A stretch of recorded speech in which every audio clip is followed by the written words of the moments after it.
Pues muy buenos días. Gracias a todos los que nos escucháis desde vuestras casas. En el presente encuentro tenemos con nosotros a Miguel Ángel Castro Merino con motivo del último libro que acaba de publicar, Antipsicología, desnudando nuestra conducta. En realidad, penúltimo, pues acaba de salir hace pocas semanas otro libro suyo titulado Schopenhauer, el enigma de existir, ambos editados por Copresencia Editorial en este recién pasado año 2025.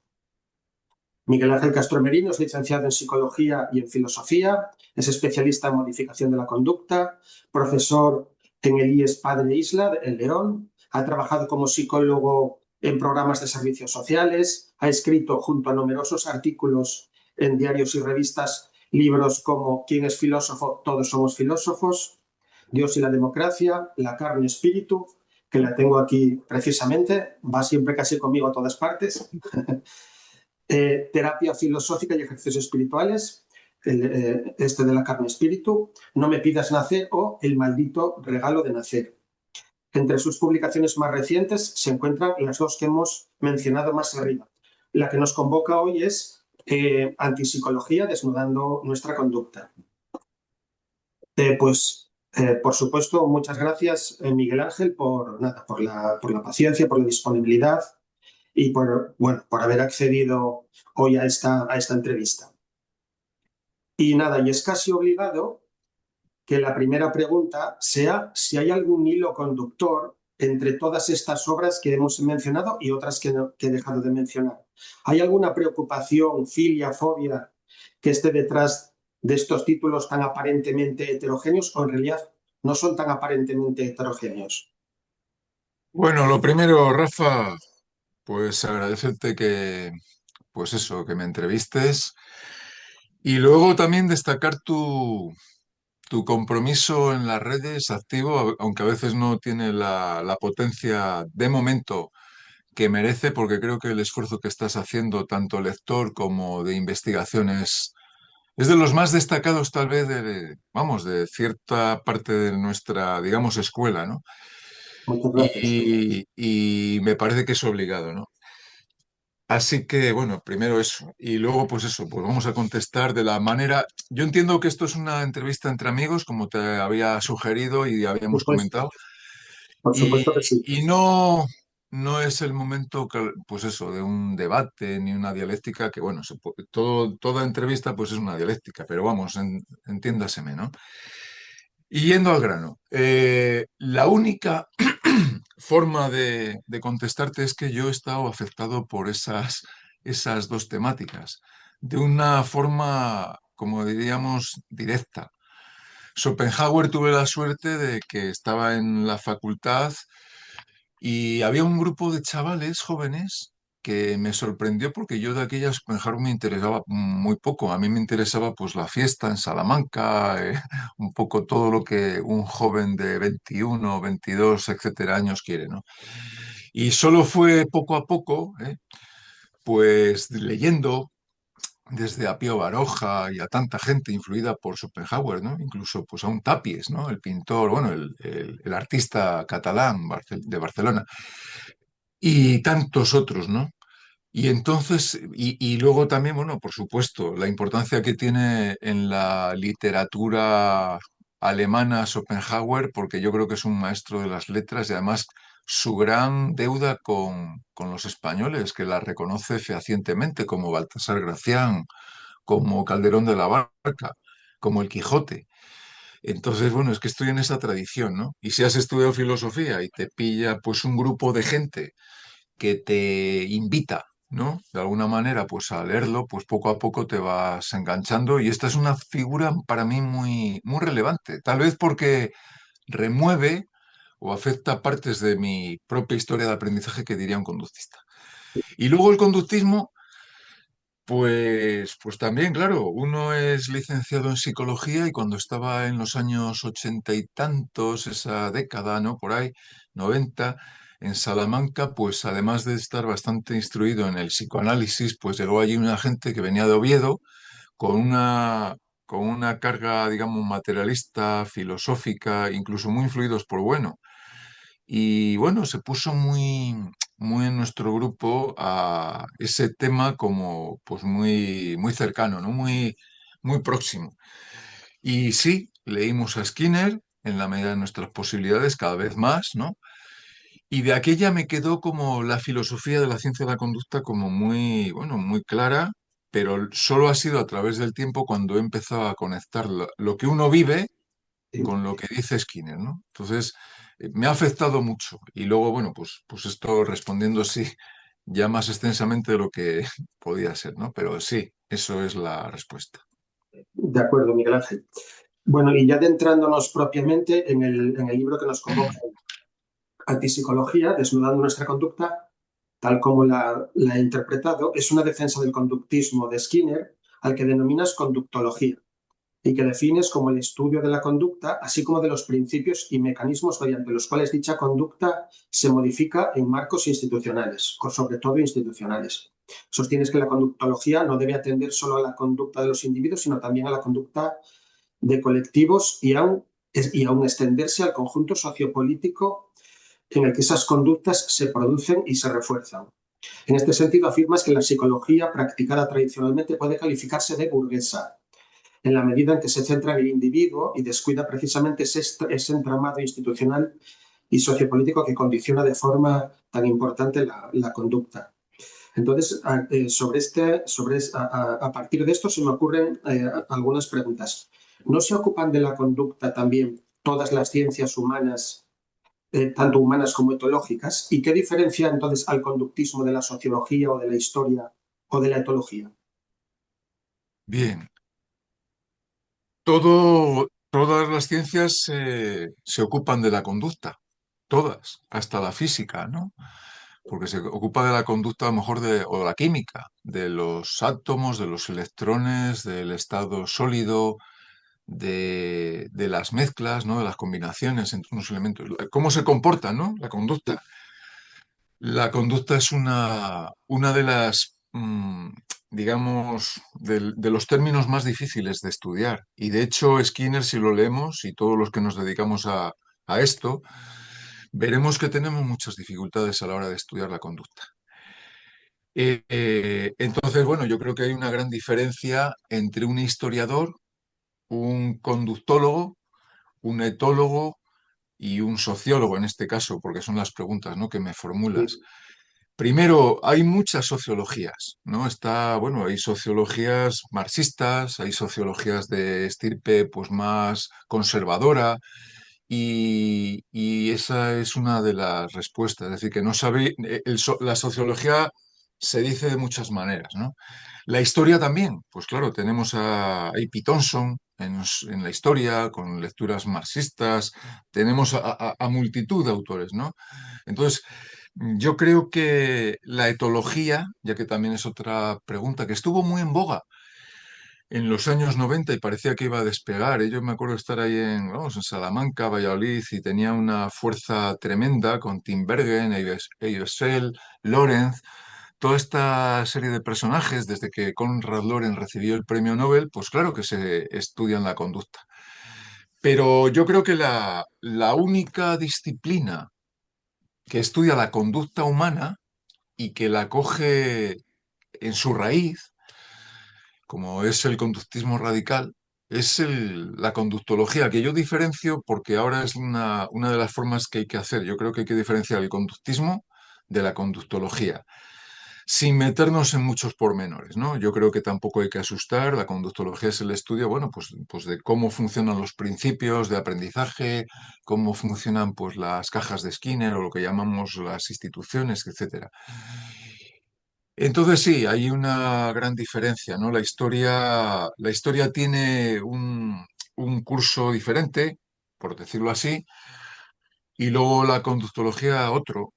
Evidentemente, ni los historiadores ni los conductólogos tenemos acceso a Alejandro Magno. Es así. Pero desde luego que si tuviéramos a Alejandro Magno o a Menofis IV delante, podríamos decir mucho desde el punto de vista conductológico, ¿no? Y un historiador también. Y ahí está, es como la psicología social y la sociología. Hay veces que ni siquiera los sociólogos ni los psicólogos distinguen muy bien cuál es el objeto de la psicología social de la sociología, ¿eh? Porque son muy, es decir, son disciplinas muy entreveradas. Entonces sí, sí hay una diferencia, ¿no? Por una razón, porque el método y la carga del sistema es muy distinto. En un historiador, aun sabiendo que hay muchas corrientes, ¿no? De historiadores, etcétera. Sí, Rafa, sí. Sí, entonces, bueno, se me ocurre otra pregunta a raíz de un poco de todo esto. En la medida en que defines la conductología, en este sentido de que puede aplicarse tanto a individuos como a colectivos, incluso en el ámbito sociopolítico, la pregunta es, ¿hasta qué punto la conductología no corre entonces el riesgo de convertirse, al menos en algunos tramos, en algunas circunstancias, en ideología? Bien, yo esa pregunta creo que hay que o rechazarla, es decir, no rechazarte al que la pregunta, ni mucho menos, o salir de alguna manera con otra respuesta, ¿no? El término ideología es muy problemático. De tal manera que el materialismo filosófico es ideología filosófica, podríamos decir. Y sin embargo hay muchas filosofías que no son más que ideología, claro, y no son filosóficas. Yo no me voy a meter por ahí. Yo creo que hay que, si me permites, Rafa, Sí, sí, esta adelante. es la cuestión. Vamos a ver. Yo creo que el conductismo es, en cierto modo, pues una forma, bueno, es el modo de estudiar la conducta humana. No conocemos otro mejor, yo creo. Si lo hay, le rogamos a los psicoanalistas o lacanianos o los que sea que nos lo expliquen, ¿no? A los de Jung, a los de Carlos Gustavo Jung. Creo que una de las formas más exhaustivas de poder localizar, ¿no? Cómo se comportan los seres humanos, y cada vez yo creo que tenemos más conocimiento de esto, es con la conductología, es decir, con el estudio de los estímulos antecedentes, con las consecuencias, con los programas de refuerzo, con las contingencias, con toda esta serie de instituciones que nos moldean la conducta de una forma que no lo podemos ni entender. Vamos, que no lo podemos entender si no lo estudiamos. Entonces yo preguntaría, ¿es ideología la física del estado sólido? ¿Es ideología la bomba atómica? Pues yo creo que se puede hacer ideología de ello, pero vamos, que sin contestar esa pregunta, yo diría que la conductología estudia la conducta humana, estudia, por decirlo así, las causas o las variables de independientes, dependientes, y en ese sentido, bueno, intenta ver por qué A se comporta de esta manera, ¿no? Y por no extenderme más, yo diría eso. Ideología es Simplemente, una palabra preciosa, por claro, cierto. simplemente te lo comentaba porque hasta ahí, sin duda, hay un método que puede ser aplicado y que en cierto modo, pues, permite segregar sesgos, ideologías, etcétera. Pero aparte, parece que entiendes la conductología en algún sentido en el libro como que una parte de la conductología puede dedicarse a transformar la sociedad o debe Sí, dedicarse a transformar la sociedad. Incluso, como más adelante veremos, haces propuestas en este sentido, reducción de la jornada laboral, una mayor valoración de muchos sujetos hoy devaluados, etcétera. Cuando la conductología se ocupa de estos aspectos, sigue por decirlo así, dentro de un marco científico o no corre ahí, o quiero decir, ¿qué la orienta cuando hace sí, este sí, tipo de praxis sí, que, sí, no, sí. que la aleje de la ideología o que la inmunice contra la ideología? Bien, vamos a ver. Dentro de la pregunta se pueden sacar varias cosas, ¿no? Evidentemente no se puede salir del marco científico o científico-tecnológico de la conducta. Y luego a la pregunta de si cuando un conductólogo, por estar en una sociedad, ve que hay una disparidad entre unos elementos del sistema que se benefician mucho de la carga de trabajo de otros y otros no, pues ahí deberá verse, y esto está en el libro, deberá verse la afectación, nada término más conductista que ese, o la estimulación que se tiene pues en una serie de personas sobre, o de individuos o de organismos, sobre si una sociedad merece ser transformada. Claro, los mecanismos, yo no sé la ideología, los mecanismos sociales actuales desde la televisión pública española o las cadenas de televisión no van en ese sentido. Y por eso yo, bueno, yo y otras gentes, pues pueden advertir una serie de contraconductismo, de aplicar contra esta sociedad que permite, ¿no? Sueldos nefandos para algunos, y mantiene pues en una escasez casi precaria a una cantidad de gente, bueno, pues no despreciable. ¿Es eso ideología? Si eso es ideología, pues oye, bienvenido. O sea, yo lo que creo es que en función del ambiente uno puede tomar una posición u otra. Todo apunta a que el mismo conductismo de la sociedad haga imposible revertir el sistema. Es decir, la fuerza de la conducta es tan grande que cuando salen en las campanadas de fin de año una serie de personas que no sabemos más de ellas, que cantan bien o que tienen buen cuerpo, no cabe otra cosa más que replegarse, excepto si hay una serie de gentes que digan, oye, hasta aquí, ¿no? ¿Qué ocurre? Pues que los medios de comunicación se comportan de una manera tan científicamente estimular que produce una respuesta, que es la de pasividad, indefensión aprendida, etcétera. Esto lo decía con otras palabras, bueno, pues Marcuse, ¿no? En El hombre unidimensional, en alguna parte, y él se manifestaba contraconductista, bueno, mejor dicho, anti-behaviorista. Creo que hay que intentar hilar fino, y a veces yo ni siquiera yo lo digo, incluso en el libro digo que me excuso diciendo que hay muchas de las partes del libro, como todos los libros, que tienen que ser, bueno, contrastados y que hay posiblemente errores, ¿no? Entonces, no sé si te he contestado, Rafa, la fuerza de la gente que está en los medios de comunicación, televisión española, los administrativos, se lucran con una cantidad tan grande de dinero que todo les conduce a que no cambien ni una miajita y que en vez de que las campanadas la diera un señor que elegido al azar de todos los barrios de España diera las campanadas y cayera sobre él una cierta recompensa y que ese dinero se distribuyera para la administración pública, cae en una serie de personajes X y entonces, claro, la gente está, pues yo creo, conductivizada, vamos, está completamente, bueno, respondiendo a un conductismo, sí, Sí, sí. sí, sí, Entonces sí, es esa la cuestión, ¿no? de acuerdo. Miguel Ángel, pues continuando. En el libro también sostienes que la pregunta, si lo he entendido bien, de si somos máquinas, simples animales o personas, no admite una respuesta concluyente y que resulta más adecuado dejarla en suspenso para centrarse más bien no en qué somos, sino en cómo nos comportamos y en las leyes o principios que explican este comportamiento. Entonces, esto también me sugiere algunas preguntas. ¿Realmente no hay nada que nos diferencie de las máquinas? Por ejemplo, la distinción que se hace desde dentro del materialismo filosófico entre relaciones paratéticas por contigüidad y relaciones apotéticas a distancia no sirve para diferenciarnos de los robots.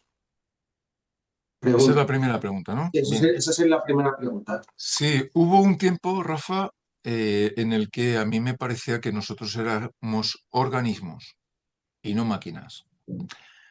Hay un libro en Cincel que se titula La psicología hoy, organismos o máquinas, de Pilar Lacasa, profesora creo de la UNED en su momento, etcétera, ¿no?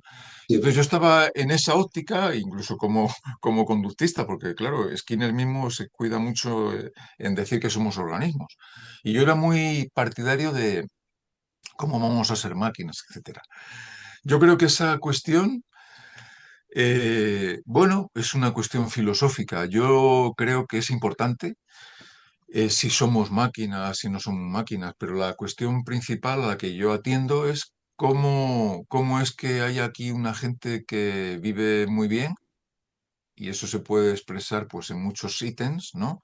Y hay otra gente que vive menos bien. Si soy una máquina o no, bueno, a mí me trae al pairo. En el sentido de que, bueno, tal vez sean elucubraciones que no son resolubles por mucho que se diga la distinción paratética, apotética, etcétera, u otras, ¿no? De hecho, en los tropos de los, vamos, de los pirrónicos, de los que son escépticos, creo que está todo lo que pueda decir el materialismo filosófico en este sentido. Es decir, cuando ellos dicen que no es lo mismo ver una torre desde lejos que desde cerca, están constantemente apelando a las contingencias en las cuales las cosas, en función de nuestro locus en el espacio, pues podemos situarnos. Ahora, ¿y qué? Es decir, ¿qué me importa a mí ver a Juan Carlos I emérito desde lejos que de cerca si lo que es importante es qué pasa aquí? ¿O qué me importa a mí ver muchas cosas de cerca o de lejos si lo que yo trato de responder en este libro es otra serie de matices, me centro en otras cosas? Ahora, que me dice alguien, oye, eres una máquina, me importa tres cominos, es como si me dices, es que eres hijo de Dios, es lo mismo. Yo voy a seguir funcionando igual en un contexto que en otro, porque uno funciona tal y como está condicionado a hacerlo. Otra cosa es que el cristianismo, cuando te dice que eres hijo de Dios, pues si tú te lo crees, bueno, actúas de una manera, a veces de una forma totalmente engañada, claro. Porque eso, vamos, pues igual que dices, es que no eres una máquina, eres hijo de Dios. Ah, pues muy bien, ¿no? Es como cuando Schopenhauer en Senilia hace una burla del Evangelio que se encuentra con uno que le dice que Jesús ha resucitado y dice, bueno, pues ahora ya me siento mucho mejor, ¿no? ¿Y qué? ¿Y qué me importa a mí que Jesús haya resucitado si mañana es lunes y tengo que ir a trabajar? ¿No? Mañana es domingo, pero bueno, es una forma de hablar. Es una forma de hablar, sí. Entonces, sí, sí. Y luego las máquinas, bueno, Rafa, ya que me permites así extenderme un poquito, las Claro. máquinas no seremos máquinas, pero más o menos vestimos como viste la gente convencionalmente, más o menos nos gustan los mismos platos que en una cultura y cuando vemos otras culturas, como diría Montaña, nos dice, bueno, ¿cómo pueden comer esas cosas de arañas, ¿no? Sin embargo, nosotros comemos langostas. Somos una máquina muy complicada, ¿eh? También es cierto. O un organismo. Fíjate, si dices organismo, también el organismo está desorganizado. Entonces es como decir que esto es el cosmos cuando sabemos que hay muchas cosas caóticas, feas. Entonces son formas, no sé, es que no creo yo que sea lo más adaptativo para el conductismo entrar en esas disquisiciones. Ahora, sí es verdad que filosofar es importante hasta los límites, ¿no? Intentar decir, bueno, pues mira, ya no soy una máquina, qué bien, soy hijo de Dios o lo que sea. Así que esa sería una respuesta así a bote pronto, ¿no? Sí. Permíteme que insista en una Sí, cosa, porque creo aquí apreciar dos cosas diferentes. Una cosa es, sí, evidentemente, hay cosas mucho más urgentes que nos apremian en la vida cotidiana a la que dedicarnos y respecto de las cuales preocuparnos antes de cuestionarnos si somos máquinas o organismos. Pero la pregunta es, ¿no tiene una respuesta? ¿Crees que tiene una respuesta antropológica, ontológica? O, eh, quiero decir, no hay que sí, buscar la sí. respuesta porque hay otras cosas son más urgentes o realmente no hay ningún criterio para diferenciarnos de las máquinas. ¿Crees que hay, cuál es Sí, sí, el criterio, ¿no? el El criterio? criterio, sí. Yo creo que si lo hubiera, yo no lo conozco, pero dudo que alguien lo sepa, ¿eh? Por mucho que diga cualquier sistema filosófico que hay una diferencia. Y es más, creo que depende el- la institución que maneje ese término y que los demás se lo traguen, van a actuar en esa, en respuesta a esa acepción, ¿no? Eh, la dignidad del hombre en Pícola mirándola, pues era muy bonita. Yo cuando la leyó mi profesor en segundo filosofía me quedé alucinado, pero creo que eso no cambia nada a no digo nuestro puesto en el cosmos como Max Scheler, sino a nuestro funcionamiento en el mundo ordinario. Eso son, bueno, pues disquisiciones que pueden ser muy interesantes. Por ejemplo, Rafa, tengo aquí un libro que he caído hace, Máquinas filosóficas, ¿no? De este hombre, y viene a decir un poco que, bueno, que se puede mantener al mismo tiempo, pues es que, claro, puedes hacer todas las componendas que quieras. Soy una máquina racional, como que racional explicar algo, y etcétera, ¿no? O sea, que estaría bien, pero no es el propósito del texto, ¿eh? Si alguien lo sabe, que le convenza así a la gente. De hecho, la palabra liberto, esclavo, patricio, son palabras que depende quién la maneje, ¿no? También, o sea, que es un código que una cierta institución maneja y que si los demás, pues, oye, se la creen, pues bien. Es como cuando alguien dice que es demócrata, pues muy bien. Antes decía que era cristiano. Vale. De acuerdo, pues continúo.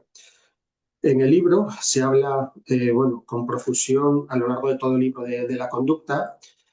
Conducta se refiere a cosas muy heterogéneas.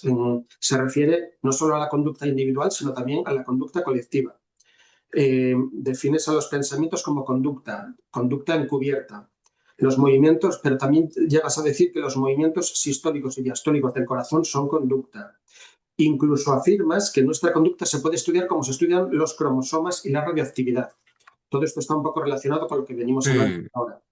Y que sí, lo sí. que, si lo he entendido bien, que lo que unifica todos esos procesos es que son procesos conducidos, ciegos, Sí, conducidos sí, por, sea conducidos por cauces físicos, biológicos o institucionales, ¿no? Entonces parece sí. inevitable preguntar si, claro, cuando se usa conducta de una forma tan amplia, pues, ¿qué es la conducta, no? ¿Cómo se puede entender la conducta para que incluya aspectos tan variados, tan heterogéneos, como educar a un niño, un hecho histórico como una guerra civil o incluso los movimientos del corazón? Sí, claro, el tema de la conducta, como hemos dicho, más que la idea de la conducta humana no existe en abstracto. Ahora estamos conduciéndonos, estamos comportándonos, ¿no? Tú hablas, yo respondo y al mismo tiempo estamos también pensando, que es lo que dicen los cognitivos, que estamos pensando. A esto los conductólogos lo llaman, pues, conducta encubierta, ¿no? Es decir, es una forma de llamarlo porque no es fácil, ¿no? Acceder a los pensamientos estos tan cartesianos, pero son conducta. ¿Y qué ocurre? Pues ocurre lo que uno pues se encuentra en cualquier texto, que cuando quieres hablar de la conducta, pues tienes que centrarlo, evidentemente. Y yo creo que lo que se centra ahí es que no se puede hablar de la conducta en abstracto, sino que la conducta remite siempre pues, a una serie de elementos interactuantes, la conducta. Es decir, los programas de refuerzo, los estímulos, las respuestas que son conducta. Y hay muchos niveles de conducta. No es lo mismo el nivel fisiológico, el sístole-diástole, el nivel pues motórico, de moverse, desplazarse, que el nivel que llaman los cognitivos, ¿no? Que sería lo que llamamos nosotros la conducta encubierta, lo que dicen los pensamientos. Que si se piensa bien, los pensamientos no sabe nadie lo que se dice si no se amaña con algo material, ¿no? Porque pensamiento, digo yo, vamos, que pensar de Heidegger me parece a mí muy raro, ¿no? Si no lo haces conducta.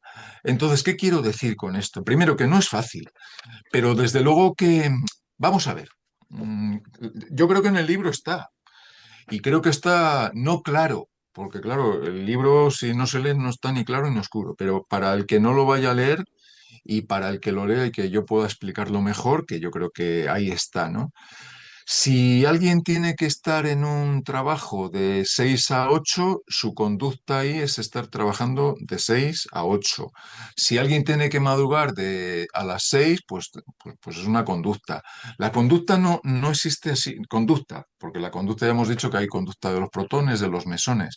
La conducta operatoria es la que se produce en un escenario concreto, respondiendo a algo, a estímulos concretos. Entonces, nosotros ahora estamos comportándonos. Y no hay otra forma. Yo creo que ahora la conducta nuestra está aquí, en este momento, actuando. Estamos actuando. Sin embargo, la misma conducta, y esto está también en el texto, no se puede explicar de una forma simplemente con la conducta, sino que hay que ver las contingencias de refuerzo, cuáles son los refuerzos que dinamizan o los castigos que nos apartan de una emisión de conducta. Y claro, desvincular la conducta de estímulos, de respuestas, de los programas de reforzamiento, etcétera, no es lo más, creo, no, vamos, que sé que no lo has, no lo entenderás así, que no es lo más prudente ni lo más efectivo, porque la conducta, la misma palabra, creo que hasta la misma palabra de conducta creo que hasta habría que quitarle, de hecho, también se dice en el libro, ¿eh? Más bien serían las respuestas. Y las respuestas son de muchas maneras, ¿no? Hay respuestas de lectura, hay respuestas de, pero claro, lectura de un libro o emisión de palabras, etcétera. Y qué duda cabe que como materialista la materia es plural, ¿no? Entonces, claro, querer definir la conducta en dos palabras, pues oye, el que pueda hacerlo, que lo haga, ¿no? Es plural. Es tan plural que ahora mismo Sánchez se está comportando, Trump, deteniendo a Maduro. Es decir, que la conducta nosotros no la podemos gobernar porque hay millones de seres emitiendo conducta a todas horas. Las hormigas ahora, mediante vamos, ahora en invierno, las ardillas se están comportando, las tortugas ahora congeladas se están comportando, claro, de una manera muy distinta. Ese tema es muy, muy importante y creo que ni mi libro ni ningún libro lo ha agotado, porque estamos en ello, ¿no? El comportamiento. Hay una parte en la obra de Ciencia y Conducta Humana que yo también la recojo ahí, ¿no? Que podemos cogerla muy bien, ¿no? Cuando dice Skinner que cuando está haciendo un escultor, un bloque de cerámica, un jarrón de cerámica, todo lo que sale en la figura, al final del jarrón, estaba ya precedentemente antes. ¿Qué quiere decir esto? Pues que la conducta no es espontánea, que no existe, es decir, que para tener nosotros la vasija tiene que haber antes el barro. ¿Y qué quiere decir? Que la conducta es algo procesual. Entonces, claro, no se puede definir tan... Nosotros creo que lo podemos definir cuando hacemos un análisis funcional, pero creo que así, grosso modo, hay que decir que la conducta, pues es la forma que tienen de interactuar los sujetos humanos o no humanos en los ambientes complejísimos, que vienen dados también porque hay una organización organoléptica, por decirlo así, en cada bueno, animal, ¿no? En este caso. Y esa conducta, porque pareces distinguir entre conducta y conducta operatoria. ¿Esa conducta operatoria se puede estudiar como se estudian los cromosomas o la radioactividad? Yo creo que para un físico es más fácil tal vez estudiar la radiactividad para un químico, igual que el ADN para un biólogo, ¿no? Molecular. Para mí es más fácil estudiar la conducta operatoria, mucho más fácil que estudiar yo la conducta pues de la radiactividad, que sé más bien poco, ¿no? ¿Y por qué? Porque claro, yo no estudiaría solo la conducta, yo estudiaría las contingencias en las cuales un organismo está comportándose. Y entonces sí que es más fácil. Claro, yo si viera que Pedro Sánchez, me quedo solo en la imagen suya o de Maduro o de cualquier personaje, ¿no? Que conozcamos así públicamente, pues no entendería nada. Pero claro, si estudio su historia de aprendizaje, por qué estimulaciones ha sido afectado, en qué institución está, por ejemplo, Sánchez del PSOE, y que solo estando en esa institución ha llegado a ser candidato y luego elegido, entonces se puede entender mucho. Creo que uno que estudia el ADN, un biólogo, sabe muchísimo, coabiólogo, de eso, si lo sabe. Pero creo que un conductista tiene la misión de estudiar por qué yo hago lo que hago y por qué me comporto como me comporto, sin remitirme al complejo de Edipo, que eso ya es otra ciencia ficción muy interesante en su momento, que nos cautivaba muchísimo, pero claro, nosotros no podemos estudiar la conducta humana yendo al complejo de Edipo, ¿no? Creo que hay que ir a las variables que determinan la conducta de alguien que se dice que está fumando, de alguien que toma marihuana, de por qué Escotado fumaba. Es decir, yo creo que sí se puede saber. Y creo que no hay misterio. O sea, Rafa, a lo mejor no te he contestado del todo antes a la idea de conducta, etcétera, pero hay una cosa muy clara, que nosotros nos comportamos en función de las consecuencias. Que nosotros nos comportamos porque estamos sometidos a programas de refuerzo que a veces no lo sabemos ni nosotros, porque hay muchos. Ahora mismo en nosotros mismos están operando una cantidad de programas que si no los estudias, pues tú crees que haces lo que haces porque quieres o porque te da la gana, pero yo creo que se va cortando mucho el hilo cuando vamos diciendo que lo que hacemos responde a muchos antecedentes y que evidentemente yo no soy pianista porque nunca he sido afectado por esa historia. Sin embargo, sí tuve la desgracia o la suerte de estudiar filosofía, igual que creo tú, porque tal vez has estado condicionado a hacerlo. Yo no lo estudié porque yo quisiera, en mi caso, y creo que cada uno sabrá por qué lo estudié. Yo sé muy bien por qué, ¿no? Y entonces vas quitando flecos, ¿no? No sé si te contesto de alguna manera, Rafa, no sé. Sí, sí, perfecto. Me parece Vale. que te has ajustado a a la pregunta. Y bueno, para terminar un poco este bloque, eh, dices que en el libro dices que las instituciones son como cajas de Skinner y que nos, Son sí, una analogía, perdona, Rafa, sí. como analogía, que son como cajas de Skinner, dices que dime en qué institución o de qué institución estás envuelto y te diré Sí, cómo te sí, comportas, sí. ¿no? O muchas expresiones como que somos rehenes de las instituciones. ¿No es esa una visión hasta cierto punto muy pesimista de las instituciones? ¿No hay instituciones que garantizan cierto pensamiento crítico, cierta libertad, como la educación, ciencia, filosofía, educadores sociales, eh, Sí. etcétera? Yo no pondría la palabra pesimista. No, no entiendo qué tiene que ver. Ay, perdona, Rafa. No Sí, sí, entiendo qué tiene que ver el pesimismo, que es una idea, a lo mejor yo lo soy, pero vamos, yo no puedo ser pesimista. Tendré ideas pesimistas, conducta pesimista, pero nadie es pesimista ni es depresivo, ¿no? Hablando conductistamente. Yo creo que una institución hay que estudiarla. Es decir, yo a mí las instituciones tal y como las estudian los filósofos, no entiendo nada. O sea, ni de Max Weber no entiendo nada y cada vez menos. Si no veo las instituciones como usando una estrategia como puede ser la de la caja de Skinner, yo no entiendo nada. Es decir, cuando coges la calle Génova, el PP, tú ves perfectamente ahí anclada, haciendo esquina, el PP. Bueno, pues qué mejor caja de Skinner que esa. Ahora, creo yo que el libro no peca de ingenuidad. Claro, una caja de Skinner no es solo de Génova, es que está distribuida por toda España, igual que el Partido Popular está distribuido por toda Europa. Es decir, hay que ver muy bien que las cajas de Skinner no son esas cajas que Skinner en la cual está dando la comida. Lo que sí está, o el alimento, o lo que sea, lo que sí está muy bien como estrategia para entender qué es lo que está pasando ahí.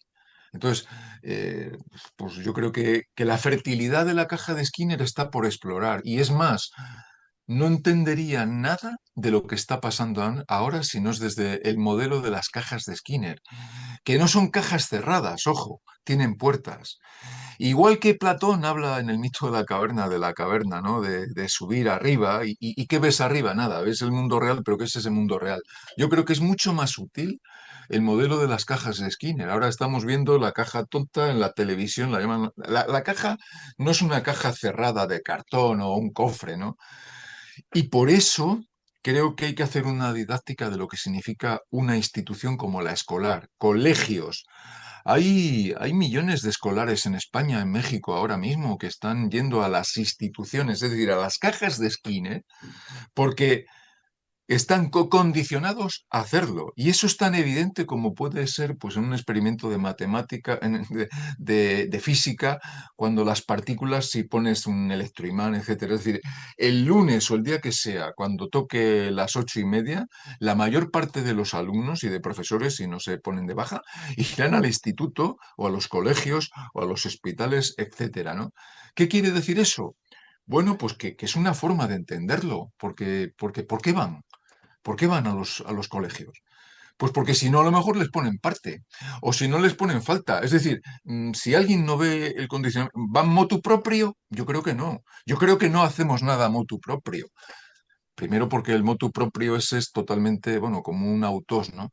Entonces, yendo al grano, el modelo de la caja de Skinner está todavía por estudiar y creo que ni siquiera Skinner se dio cuenta de su fertilidad. Él lo dice en la parte de ciencia y conducta humana cuando habla de instancias y habla de instancias gubernamentales, instancias políticas, instancias pues religiosas.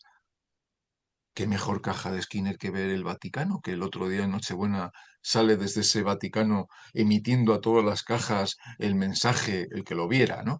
Etcétera.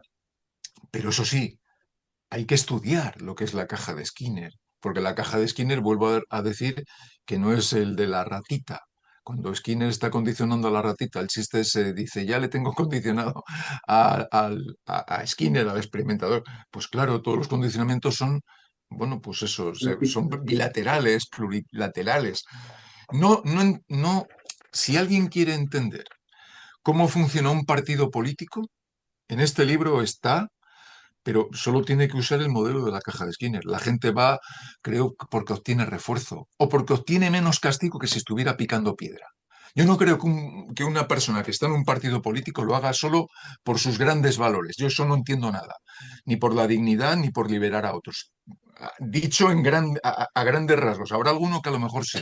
Creo que es porque obtienen refuerzos y creo que hay muchísimas vetas, o mejor, muchísimos puntos de realidad que nos dicen esto con una claridad meridiana, de que la gente no se comporta por lo que dice, ¿no? Sino que nos comportamos o por esquivar castigos o por conseguir refuerzos. Y no es poco, ¿eh?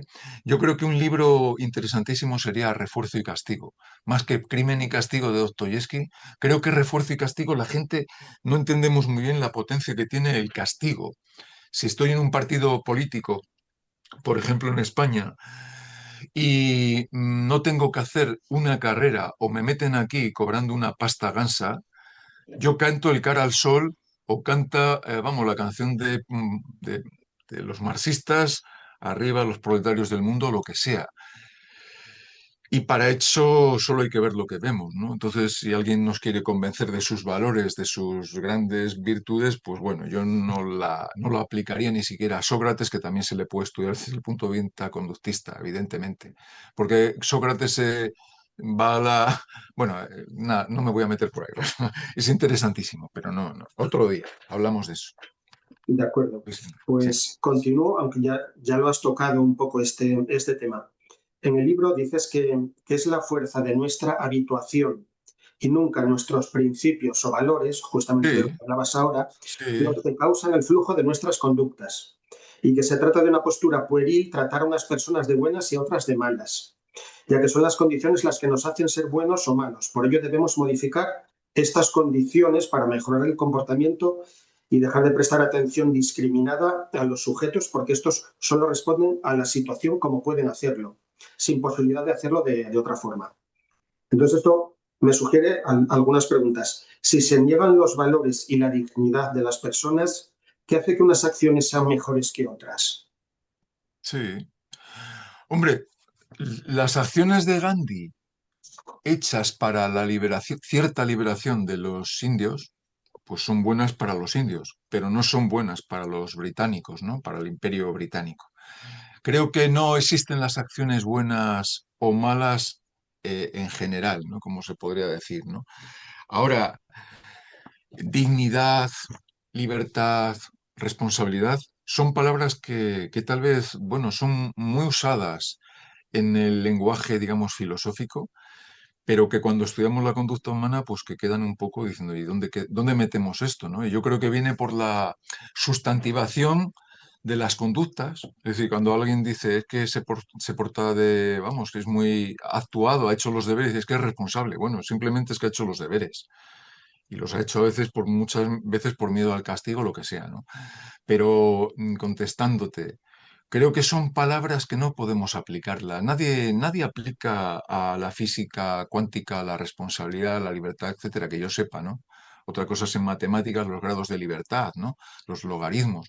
Pero son palabras tal vez que se han quedado un poco soletas. Creo que hay que estudiar, bueno, las conductas. Entonces, algo es bueno para mí, pero puede ser malo para ti. Es decir, si una mujer establece contacto con otra persona y deja a su marido, para el marido es mala, para ella es bueno, o sea, quiere decir que, y para el otro es fatal. O sea, es que no sabemos muy bien. Yo creo que este problema es un problema que la filosofía a veces incluso tiene más de lastre que de solución, ¿eh? En ciertos contextos, y este es uno.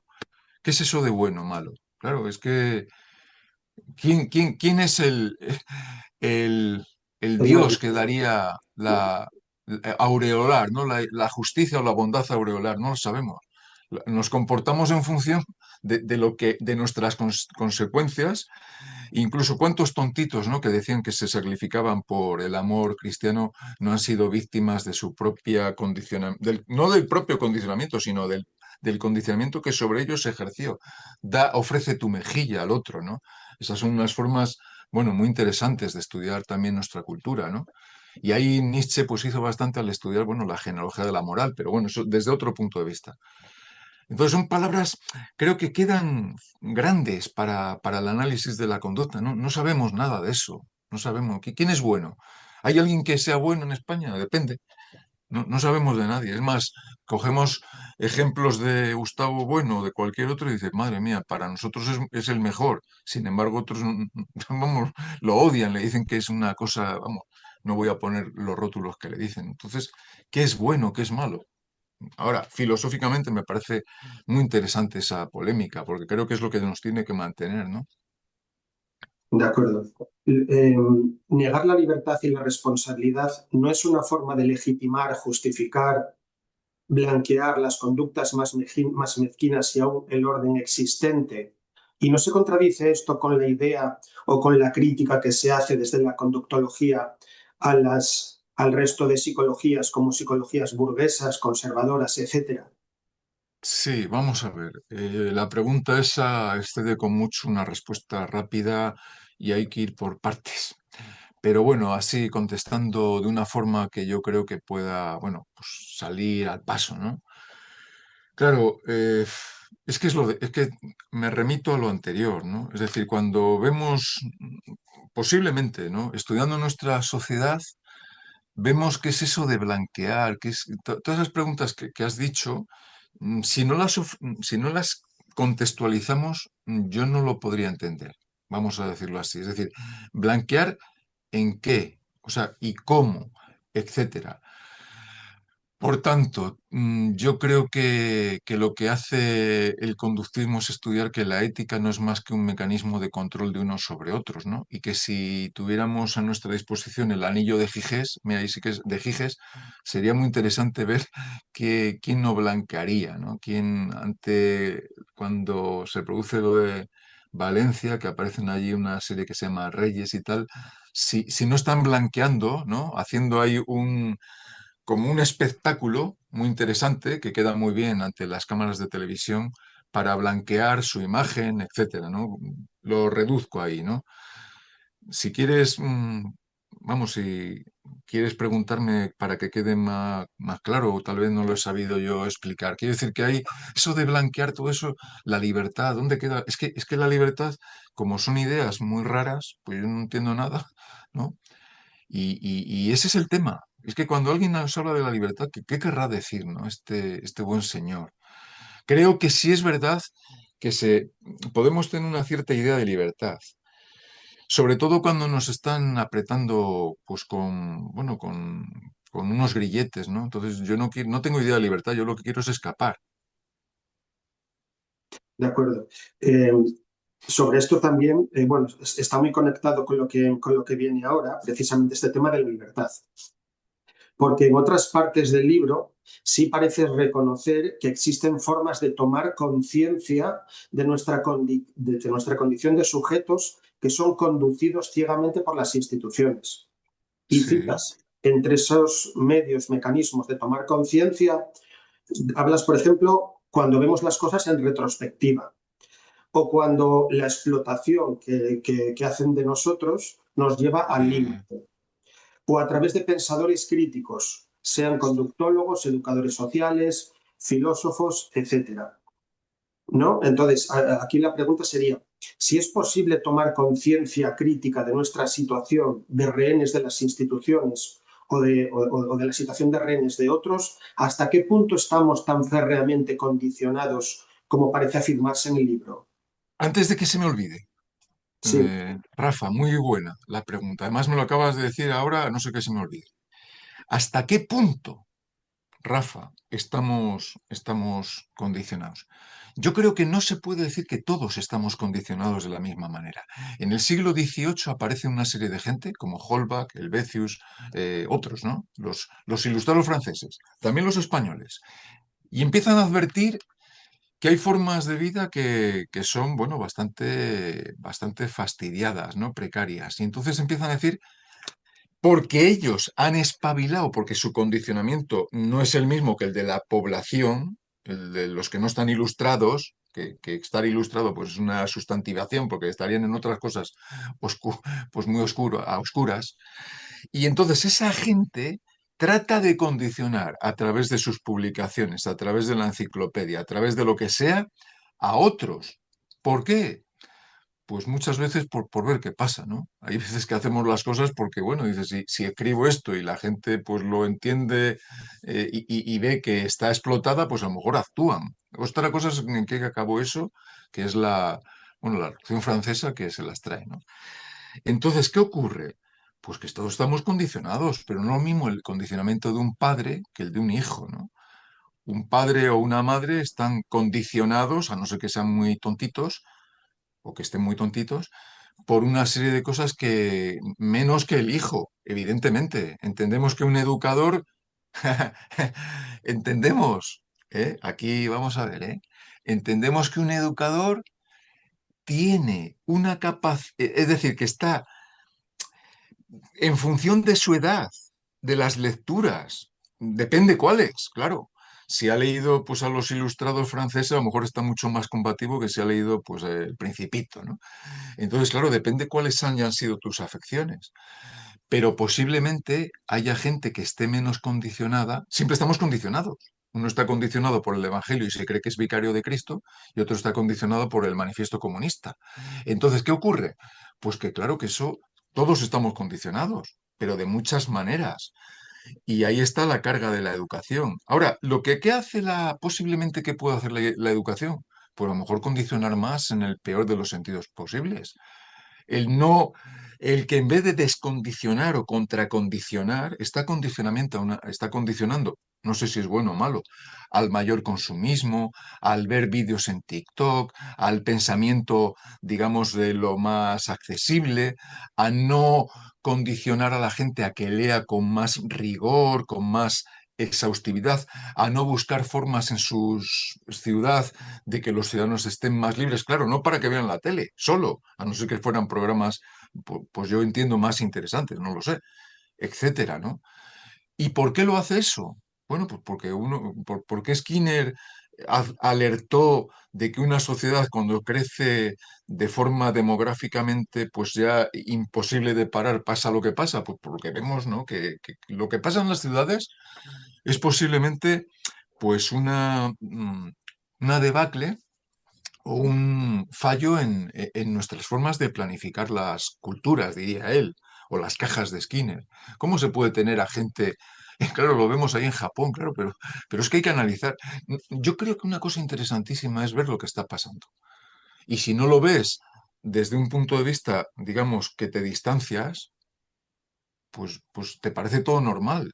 Por eso es tan importante, digamos, el estudio de observar la conducta humana, igual que hace pues un primatólogo en el parque, pero también en el campo, viendo cómo se comportan. ¿Y esto a qué obedece? Pues Rafa, no te quepa duda, a que no es lo mismo cuando tenemos 10, 20, que 40, que 50 años o lo que sea, ¿no? Es decir, si eso te da base para entender cómo funcionan las personas, los organismos. De acuerdo. Y en esta misma línea de tomar conciencia de nuestra alienación o de nuestra condición de rehenes de las instituciones, se afirma en el libro que uno de los objetivos de la conductología, y esto hila con lo que decíamos antes, uno de los objetivos de la conductología es alentar una modificación social en la que se aceleren procesos de cambio tanto colectivo como individual. Sí. Se sostiene que en el libro que las consecuencias de esta transformación deben redundar en la reducción de la jornada laboral, una mayor valoración social de muchos sujetos devaluados, la mejora de la salud y la educación sociales, el control de la natalidad.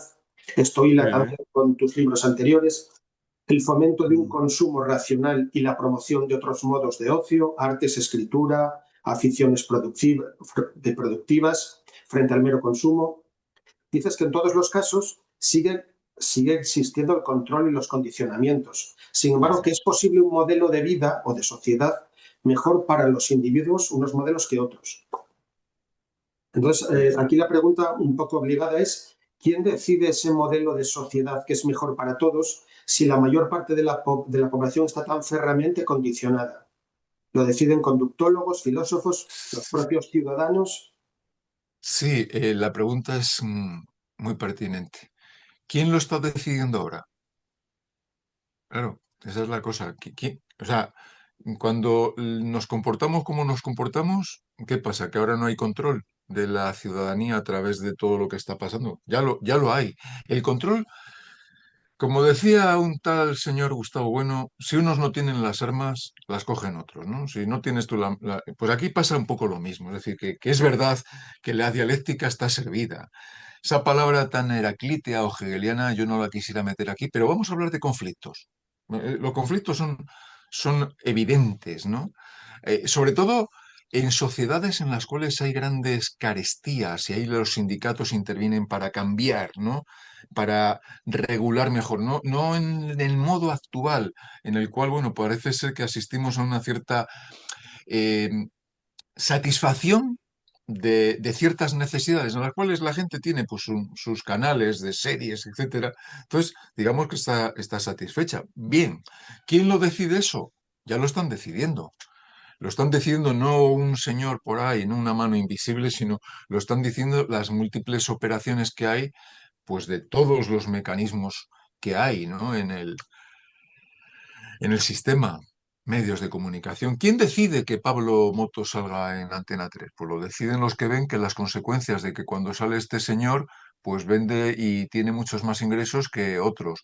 Ahora, una sociedad que presume de democrática, ¿quién lo debía decidir? Bueno, pues ya que son tan demócratas los ciudadanos, que se lo pregunten, ¿no? Que se pregunten ¿y por qué sale este y no otra serie de gentes, ¿no? Para que no sea solo un barniz, digamos, de una cierta forma de presentar a gente exitosa según ellos, ¿no? ¿Quién lo decide? Pues muchas veces lo deciden las operaciones y las consecuencias, pero ahí está la carga de una sociedad que educa no solo en lo que hay, sino en otros modelos posibles. De hecho, ya lo deciden los que lo deciden ahora, ¿no? Y hay muchas cosas que están bien, por cierto.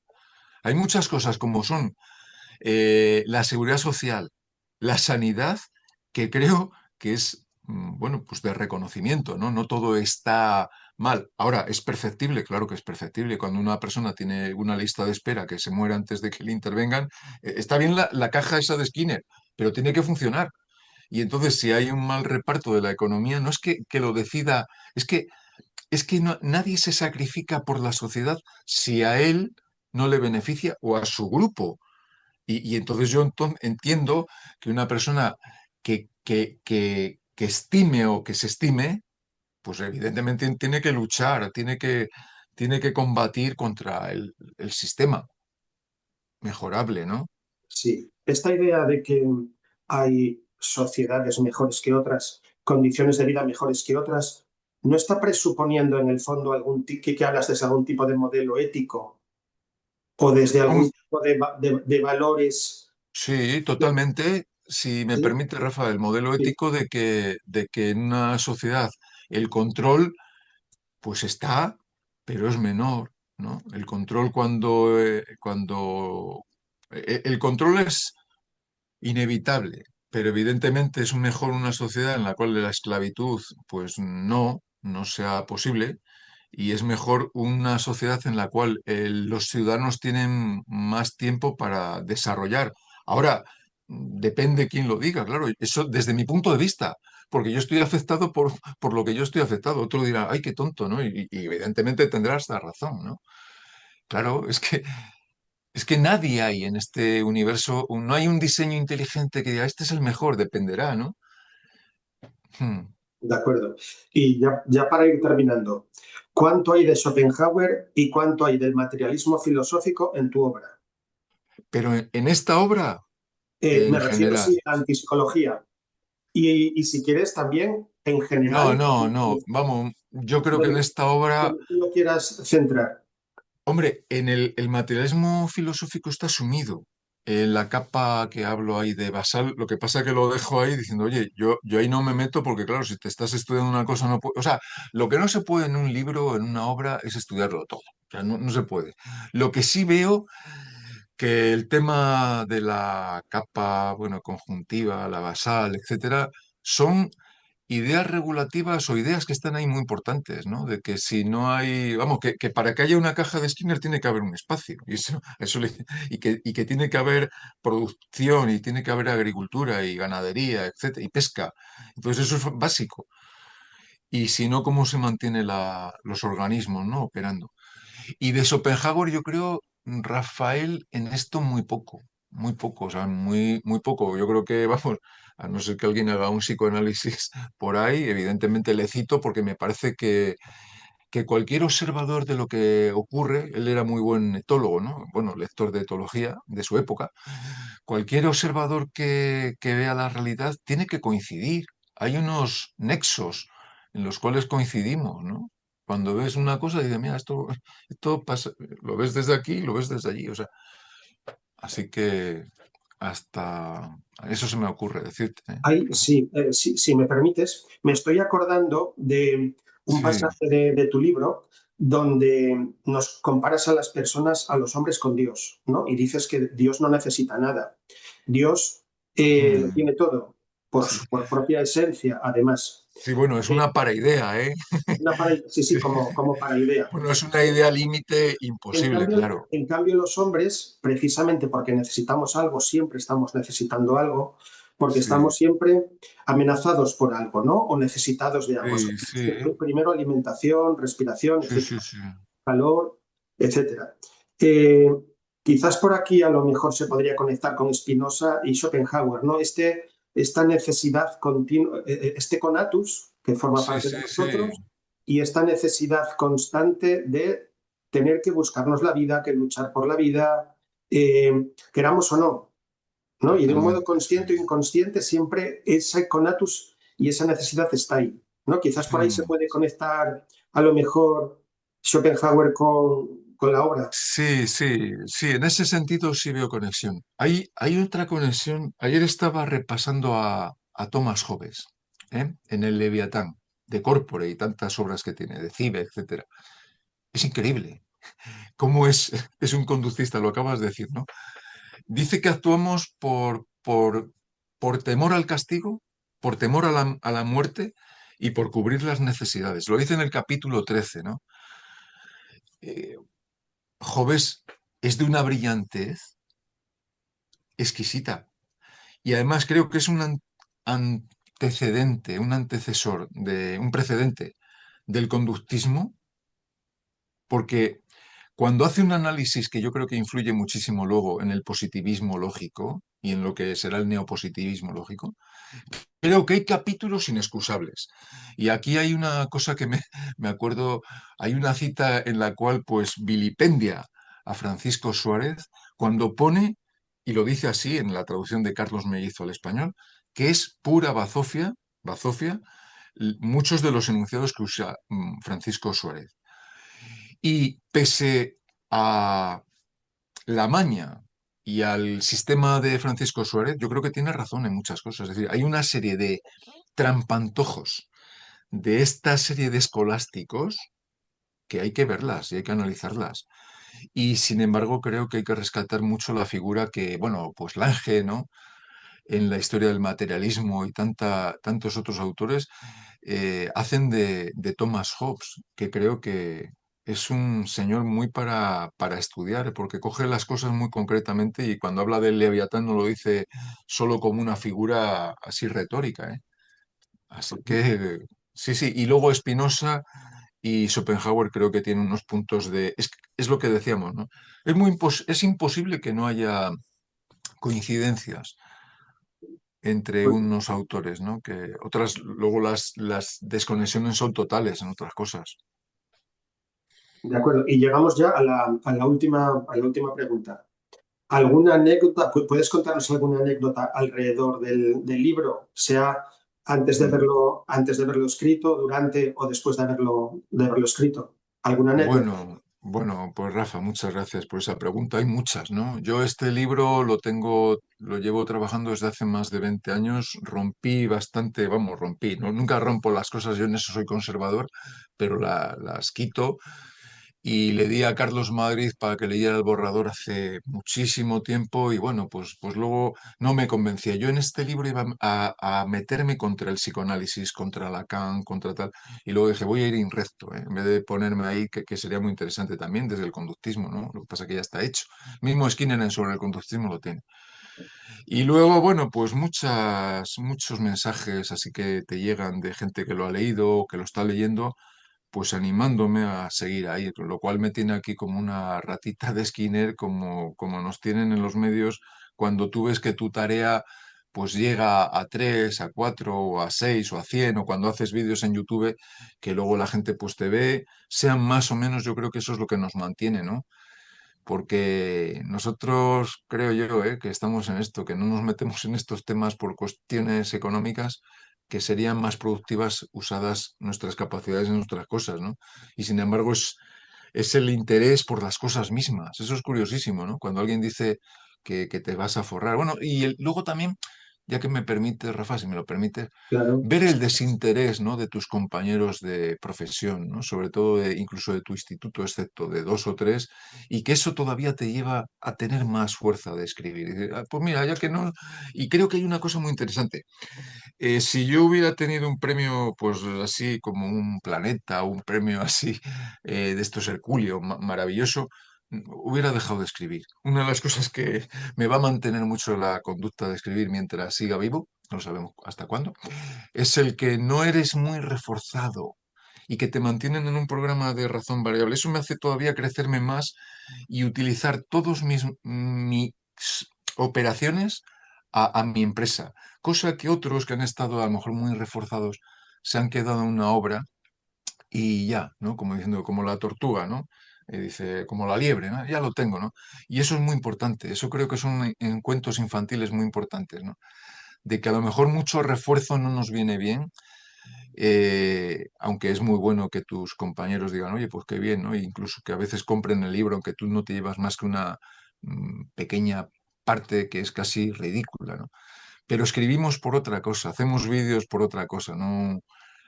¿Por cuál? Pues mucha, pues por el afecto social, no es poco, por el amor, en términos espinosianos, el amor intellectus, etcétera, ¿no?